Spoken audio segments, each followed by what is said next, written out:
کیا Islamic law کے اندر کہیں پر کوئی ایج ڈیفائن ہے کہ کس ایج میں شادی ہونی چاہیے؟ جہاں تک بات آتی ہے چائلڈ میرج کی اسلام کے اندر، تو بہت زیادہ نا کنٹراسٹنگ ویوز ہیں اس میں. اچھا. بہت سے اسکالرز ہیں جن کا ایک اپنا اوپینین ہے اور بہت سے اسکالرز ہیں جن کا اپنا اوپینین ہے. میں دونوں کا ذکر کروں گی یہاں پر.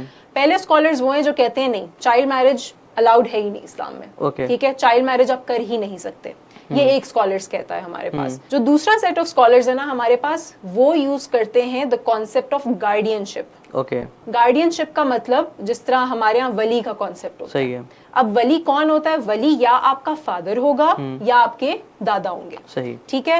اب یہ جو دوسرا سیٹ آف اسکالرز ہے نا، یہ کہتا ہے کہ ایک جو ولی ہوتا ہے نا، یعنی کہ آپ کا باپ یا آپ کا دادا، وہ آپ کی شادی کرا سکتے ہیں، لیکن اس کی ایک بہت اسٹرکٹ ریکوائرمنٹ ہے. صحیح. ریکوائرمنٹ یہ ہے کہ شادی صرف اور صرف تب کرا سکتے ہیں جب اس بچے کے بیسٹ انٹرسٹ میں ہو وہ، اور یہ ایک بہت بڑی ریکوائرمنٹ ہے.